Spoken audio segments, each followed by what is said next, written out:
오늘도 성령 충만을 사모하셔서 기도의 자리에 나오신 귀한 성도님들을 환영하고 축복합니다.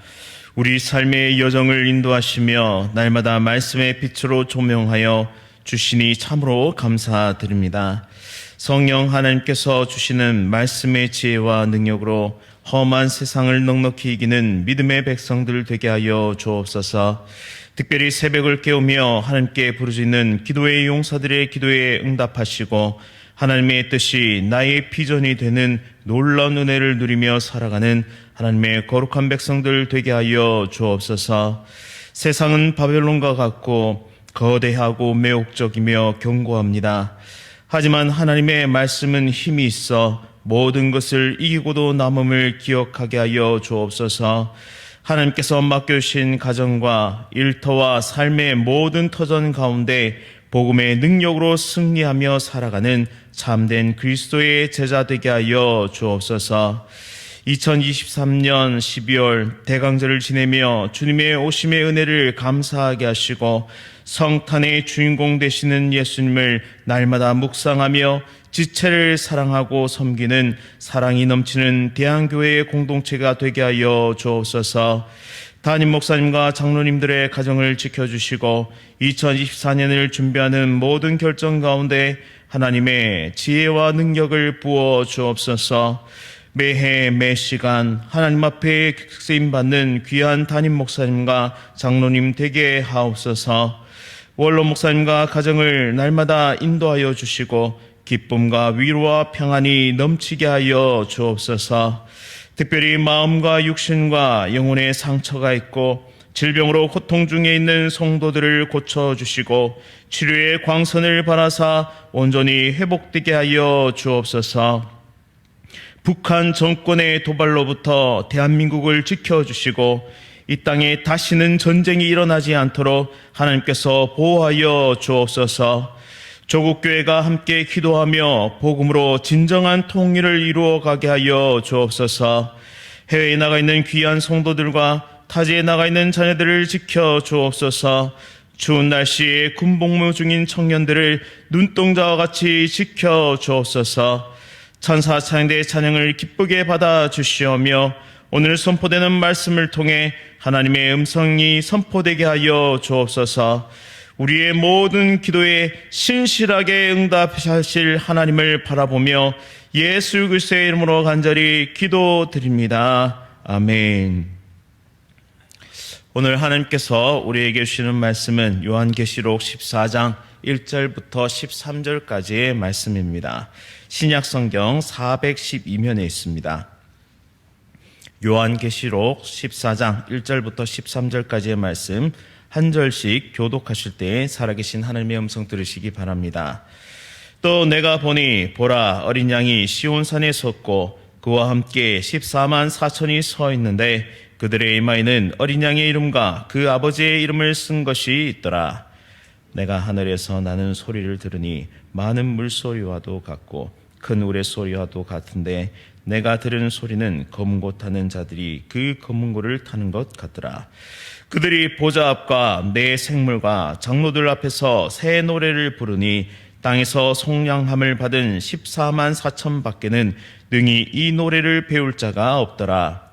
이 사람들은 여자와 더불어 더럽히지 아니하고 순결한 자라.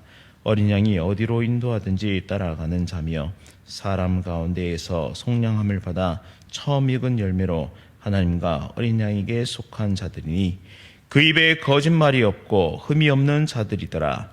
또 보니 다른 천사가 공중에 날아가는데 땅에 거주하는 자들 곧 모든 민족과 종족과 방언과 백성에게 전할 영원한 복음을 가졌더라. 그가 큰 음성으로 이르되 하나님을 두려워하며 그에게 영광을 돌리라. 이는 그의 심판의 시간이 이르렀음이니 하늘과 땅과 바다와 물들의 근원을 만드신 이를 경배하라 하더라. 또 다른 천사 곧 둘째가 그 뒤를 따라 말하되 무너졌도다 무너졌도다 큰 성 바벨론이여 모든 나라에게 그의 음행으로 말미암아 진노의 포도주를 먹이던 자로다 하더라. 또 다른 천사 곧 셋째가 그 뒤를 따라 큰 음성으로 이르되 만일 누구든지 짐승과 그의 우상에게 경배하고 이마에나 손에 표를 받으면 그도 하나님의 진노의 포도주를 마시리니 그 진노의 잔에 섞인 것이 없이 부은 포도주라.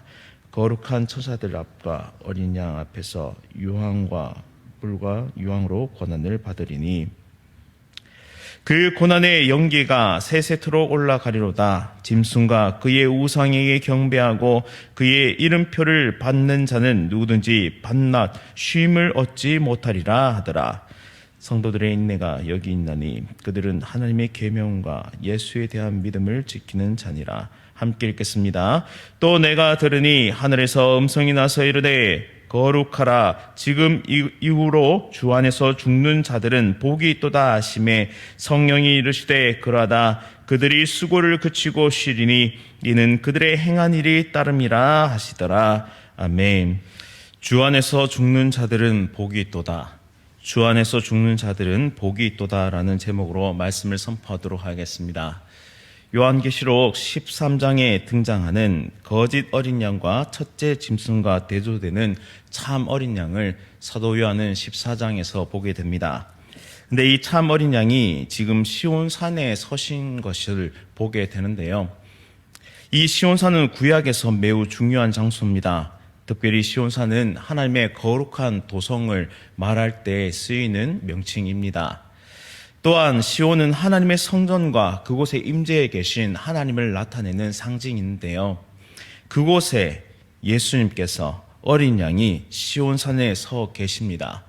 그것은 하나님의 통치, 특별히 예수 그리스도의 통치와 다스림이 그곳 가운데 있다는 것이고 그곳에 함께 서 있는 14만 4천의 하나님의 백성들에게 안전한 성읍이 된다. 그들의 안전을 지키시고 그들과 함께 이 모든 것을 이루어 가신다라는 것을 상징하고 있습니다. 또한 14만 4천 명의 이마에 기록된 그리스도의 이름과 아버지 하나님의 이름은 바로 그들의 소유권을 나타내는 것인데요. 이전에는 그들의 삶이 하나님과 떨어져 있었고 이전에는 그들이 죄와 그리고 죄악이 가득한 도성 가운데 살았다면 이제는 하나님의 거룩한 곳에 서 있는, 그러니까 예수 그리스도로 인해서 속량받고 구원받은 하나님의 14만 4천의 백성들이 하나님 안에 있다라는 것을 대조적으로 보여주고 있습니다. 왜냐하면 이전에 살펴봤던 불신자들의 이마에는 짐승의 표가 기록되어 있고 짐승의 이름이 기록되어 있었기 때문입니다. 그리스도의 이름과 아버지의 이름으로 쓰여 있다는 것은 이제는 전적으로 하나님과 예수 그리스도에게 속해서 전적으로 그를 따르는 믿음의 백성이 되었다는 것이죠. 또한 하나님의 소유된 14만 4천 명은 늘 기뻐하며 찬양 드리는 사람으로 묘사되고 있습니다. 2절과 3절 말씀에 보시면 사도 요한은 하늘에서 많은 물소리 같고 또 우레소리 같은 소리를 듣게 됩니다. 근데 이것이 단순히 큰 소리가 아니라 검은 곳 하는 소리와 같았더라. 즉 가락과 곡조가 있고 아름다운 소리로 들렸다라고 말합니다. 또한 그것은 굉장히 웅장하고 멋진 소리인데요. 14만 4천 명이 부르는, 다시 말해서 속량받고 구원받은 하나님의 백성들이 기쁨으로 부르는 노래, 그 찬양 소리는 너무나 감격적인 것입니다. 이 노래의 내용을 새 노래라고 말씀하는데 왜 새 노래일까요? 그것은 바로 구속함을 받은 자들이 부르는 노래이기 때문입니다. 예수 그리스도를 인격적으로 받아들이고 예수 그리스도를 나의 주님으로 모신 자들은 이제는 재창조, 새롭게 창조되는 은혜를 누리게 됩니다. 재창조된 사람, 예수 그리스도의 보혈의 공로를 믿음으로 재창조되고 새로워진 사람들이 부르는 노래이기 때문에 그것은 새 노래입니다. 새로운 노래를 부르는 사람들은 구원의 감격과 기쁨에 휩싸여 있습니다. 이것은 이 세상이 절대로 알 수 없는, 느낄 수도 없는 감격과 기쁨을 그들이 누리고 있다는 것이죠. 그래서 땅에서 속량함을 받은 14만 4천 밖에는 능히 이 노래를 배울 자가 없도다라고 말씀하고 있는 것입니다. 이어서 14만 4천 명의 사람들이 가진 특징을 4절과 5절에서 이어서 설명하고 있습니다. 이들은 모두가 신앙의 절개를 지킨 사람입니다. 여자와 더불어 더럽히지 아니하고라고 말씀하는데요. 이것 또한 비유적 말씀인데 이 음녀 그리고 적그리스도를 따르는 자들과 같이 이 음녀에게 속아서 자신의 모든 것을 건 사람들, 욕망과 욕심의 자극에 이끌려서 하나님의 길에서 구원의 길에서 영생의 길에서 멀어져 간 이 악한 사람들과는 다르게 그 모든 유혹과 그 모든 핍박에서 신앙의 절개를 지킨 사람들이 바로 이 새 노래를 부르는 14만 4천 명의 사람들입니다. 여자와 더불어 더럽히지 아니한 순결한 자들은 어린 양이 어디든 이끌든지 그곳을 따라가는 자다라고 말씀하고 있습니다. 가다가 기쁨이 없다고 중도에 하차하는 사람 아니고요. 또 내 만족과 유익이 없다고 해서 그 주님을 버리는 자들이 아닙니다. 끝까지 한결같이 예수님만 따르는 사람들입니다. 길이요 진리요 생명 대신 이 예수님을 따라서 영생의 길, 생명의 길을 걸어가는 사람들이 바로 이들이죠. 그러한 사람들만이 아무리 험해도 예비하신 하나님의 도성에 이룰 수 있는 순례자들입니다. 유일한 영생의 안내자를 우리가 믿으며 살아갈 때, 유일한 진리가 되신 예수 그리스도를 믿으며 살아갈 때 우리는 음녀의 유혹에 또한 바벨론과 같은 강력한 힘의 그 핍박에 굴복하지 않고 믿음을 끝까지 지켜낼 수 있는 것입니다. 우리 자신에게 힘이 있어서 우리 자신에게 능력이 있어서 그것을 감당할 수가 없습니다. 우리는 오직 예수 그리스도를 따름으로 오직 예수 그리스도와 접붙여져 있으므로 원줄기 대신 참 포도나무 대신 예수 그리스도께 딱 붙어 있으므로 우리는 아름다운 포도 열매를 맺을 수 있게 되는 것이죠. 그래서 우리의 삶 가운데 예수 그리스도를 바라보는 것, 또한 예수 그리스도를 따라 살아가는 것, 특별히 예수 그리스도께서 우리에게 말씀하신 그 생명의 말씀을 지키기 위해 부단히 노력하고 애쓰며 예수 그리스도의 인격과 삶을 닮아가고자 노력하는 자, 또한 십자가의 은혜와 부활의 능력을 믿고 체험하는 자만이 이 길을 완주할 수 있다라는 사실입니다. 구약에 보면 농사지어서 처음 거둬들인 열매를 하나님께 바친다는 구약의 규례가 등장합니다. 이것 또한 비유적으로 말씀하셔서 속량함을 받아 처음 익은 열매로 하나님과 어린 양에게 속한 자들이다라고 말씀하고 있습니다. 우리 믿는 자들은 하나님께 드림이 되었고 소유가 되었죠. 처음 익은 열매로 받으셨습니다. 따라서 하나님께서 이미 받으셨기 때문에 모든 것을 용납하셨기 때문에 이것을 빼앗아갈 자가 없다라는 사실이죠. 그런데 이것을 한번 생각해 보시면 나 또한 하나님께 속량받았고 나 또한 하나님께 용납함을 받은 자입니다. 이와 동시에 내 옆에 있는 지체 또한 하나님께서 받으신 자라는 사실을 우리가 반드시 기억할 필요가 있습니다. 이것이 왜 중요하냐면 우리는 모두가 흠이 있고 연약한 자들입니다. 하지만 하나님께서 첫 열매로 귀하게 받으셨습니다. 또한 나의 형제 또한 첫 열매로 귀하게 받으셨죠. 그렇다면 하나님이 받으신 것에 대해서 우리가 함부로 말할 수 있겠습니까? 하나님께서 받으신 것을 우리가 못났다고 부족하다고 그렇게 정죄하고 밀어낼 수 있겠습니까? 아닙니다. 하나님께서 받으셨으면 그것은 귀한 것이고 하나님께서 받으셨으면 그것 또한 우리가 인정해야 할 것입니다. 나를 용납하신 그 하나님께서 나의 지체를 용납하셨고 우리를 하나의 공동체로 불러주셨다는 것이죠. 따라서 주님 오시기는 그날까지 우리는 서로 사랑하고 섬기며 아름다운 공동체를 이루어 가야 할 줄 믿습니다. 또한 주님 오시기 직전에 마지막 적그리스도는 발악하면서 악행을 저지르는데요. 바벨론과 같이 이 거대하고 견고한 강력한 힘을 내세워서 하나님의 성도들을 핍박하고 그들이 어떻게든 이 믿음에서 벗어나도록 그렇게 우리를 끌어가려고 한다는 것입니다. 이곳 가운데는 고통이 있을 것이고 핍박이 있을 것이고 유혹이 있을 것입니다. 하지만 우리에게는 영원한 복음이 있다라는 사실을 오늘 말씀은 분명하게 우리에게 가르쳐주고 있습니다. 6절 말씀에 보시면 한 천사가 공중에 날아가는데 땅에 거주하는 자들 곧 모든 민족과 종족과 방언과 백성에게 전할 영원한 복음을 가졌더라라고 말씀합니다. 우리는 이 영원한 복음을 받았습니다. 전달받았습니다. 예수님의 탄생을 천군 천사가 선포하였고 고넬료의 집에 나타난 천사가 베드로를 데려오라라고 말씀합니다. 이처럼 복음의 일에 천사가 직접적으로 쓰임받은 기록이 성경에 있습니다. 동시에 우리 모두는 하나님께로부터 복음의 사역자로 부름받은 자들입니다.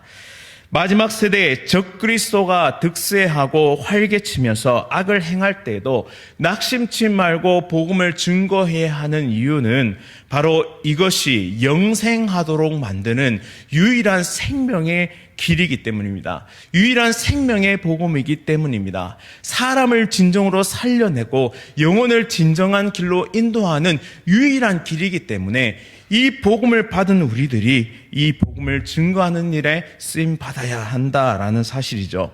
또한 7절에 천사가 전한 말과 같이 하나님을 두려워하며 그에게 영광을 돌리는 삶을 우리가 마지막 때에 살아가야 합니다. 왜냐하면 심판의 시간이 이르렀기 때문이죠.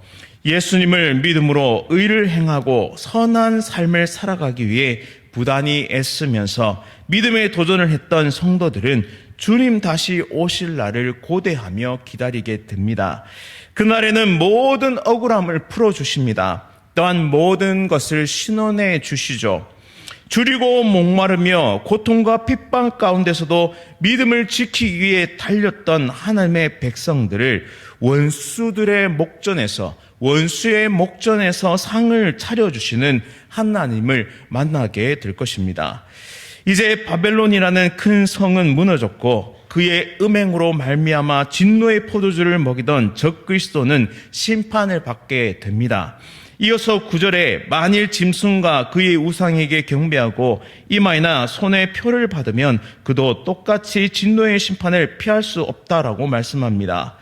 거룩한 천사들 앞과 어린 양 앞에서 불과 유황으로 고난받게 된다라고 분명하게 경고하고 있습니다. 이 모습이 얼마나 끔찍하냐면 이것이 한시적으로 주어지는 형벌이 아니라는 것입니다. 이 세상에 살면서 죄를 지었을 때 그 죄에 대한 대가는 한시적입니다. 그런데 이 끔찍한 모습은 한시적이지 않죠. 고난의 연기가 세세토록 올라간다라고 말씀합니다. 이 고난이 멈추는 날이 존재하지 않는다는 것이죠. 영원토록 형벌받습니다. 따라서 짐승과 그의 우상에게 경배한 자, 잠시 잠깐 세상의 즐거움과 유익을 위해 진리의 길에서 떠나 있는 자, 그리고 적극적으로 성도를 핍박하고 악한 일에 가담한 자들은 영원한 형벌을 면치 못합니다. 그들은 밤낮 쉼을 얻지 못하고 참 평안을 누리지 못하게 되죠. 하나님의 공의와 정의는 반드시 이루어짐을 믿으시기 바랍니다. 12절에 성도들의 인내가 여기 있나니 그들은 하나님의 계명과 예수에 대한 믿음을 지키는 자니라라고 말씀합니다. 성도에게 중요한 것은 인내입니다. 눈앞에 보이는 현실을 주관하고 계시는 하나님을 믿고 인내하며 말씀의 길, 복음의 길을 걸어가야 한다는 것이죠. 그리고 정말 중요한 말씀이 이제 등장하는데요. 주님만을 따르는 자, 하나님의 계명과 예수님에 대한 믿음을 지키는 자들에게 주어지는 놀라운 은혜가 있습니다. 13절 말씀에 주 안에서 죽는 자들은 복이 있도다라고 말씀합니다. 왜 주 안에서 죽는 자는 복이 있을까요? 첫째는 성도의 죽음은 평안한 안식으로 들어가는 통로이기 때문입니다. 둘째는 주님이 우리의 수고를 기억해 주신다는 것이죠. 따라서 이 두 가지를 믿을 때 우리는 이 땅에서 하나님과 함께 믿음의 길을 분투하며 살아갈 수 있습니다. 우리 모두가 예수 안에 살고 예수 안에 죽을 때에 우리는 이러한 놀라운 은혜를 경험하게 되는 것이죠. 참된 평안, 영원토록 세세토록 주어지는 평안과 함께 이 땅에서 주의 교회를 섬기며 믿음으로 인내하며 모든 고통과 아픔을 감내하며 예수 그리스도와 함께 믿음의 길을 살아낸 자는 주님의 수고, 그러니까 우리가 했던 모든 수고를 주님이 기억해 주시는 은혜를 누리게 된다는 사실입니다. 오늘 이 새벽 하나님께 기도하며 마지막 때를 살아가는 우리가 이 음료의 유혹에 넘어가지 않도록 바벨론과 같이 견고한 그런 강력한 힘에 의해 굴복되지 않도록 하나님께서 지켜주시고 오직 생명의 길, 복음의 길, 예수의 길을 걸어가는 하나님의 거룩한 백성들 되어 승리케 해달라고 기도하는 은혜의 백성들 다 되시기를 간절히 바랍니다. 말씀을 기억하면서 함께 기도하겠습니다. 살아가는 모든 날 동안에 주 안에서 죽는 자들은 복이 있도다라는 말씀을 기억하며 살아가게 하여 주옵소서. 그들이 수고를 그치고 쉬리니 하나님의 품에 안겨 참된 안식과 평안을 누리는 이 은혜의 도성 가운데 우리 모두가 낙오하지 않고 달려갈 수 있도록 성령 하나님께서 충만한 은혜로 오늘도 함께하여 주옵소서. 바벨론과 같이 거대한 세상의 유혹과 핍박 앞에서도 영원한 복음의 능력을 힘입어 승리하는 모든 대항의 가족들이 될 수 있도록 인도하여 주시고 성도의 인내는 반드시 열매 맺음을 기억하며 또한 나를 용납하신 하나님께서 나의 형제와 자매를 용납하셨음을 기억하며 서로 사랑하고 서로 돕고 서로 섬기며 하나님의 아름다운 일들을 이루어가는 거룩한 주의 백성들 될 수 있도록 은혜 베풀어 주옵소서. 특별히 고통 가운데 있는 성도를 위해 간절히 기도합니다. 오늘도 암으로 또 간경화로 여러 가지 극심한 고통 가운데 있는 하나님의 백성들을 하나님께서 만지시고 치료하시고 회복시켜 주옵소서. 그 아픔의 고통 속에서 하나님의 역사와 능력 가운데 다시 일어섬의 역사를 경험하는 놀라운 하나님의 백성들 될 수 있도록 인도하여 주옵소서. 특별히 성령 충만의 은혜를 기대합니다. 성령 충만의 은혜를 입기를 소원합니다. 성령 하나님으로 충만하여 우리 앞에 놓인 현실 그 너머에서 이 현실 가운데 함께 하시며 역사하시는 하나님의 놀라운 은혜와 기적과 역사를 경험하는 하나님의 거룩한 백성들 다 될 수 있도록 은혜 베풀어 주옵소서. 예수 그리스도의 이름으로 간절히 기도드립니다. 아멘. 하늘에 계신 우리 아버지여, 이름이 거룩히 여김을 받으시오며 나라가 임하시오며 뜻이 하늘에서 이루어진 것 같이 땅에서도 이루어지이다. 오늘 우리에게 일용할 양식을 주시옵고 우리가 우리에게 죄 지은 자를 사하여 준 것 같이 우리 죄를 사하여 주시옵고 우리를 시험에 들게 하지 마시옵고 다만 악에서 구하시옵소서. 나라와 권세와 영광이 아버지께 영원히 있사옵나이다. 아멘. 오늘은 장마교회의 이상수 목사님을 위해 함께 기도드리겠습니다. 전도를 통해 많은 결실들이 맺힐 수 있도록 또한 교회 부채를 조속히 해결할 수 있도록 마지막으로 지역 섬김 사역을 계속해서 잘 감당할 수 있도록 우리 장마교회의 이상수 목사님 위해 함께 기도하겠습니다. 오늘 하루도 성령 충만으로 승리하십시오.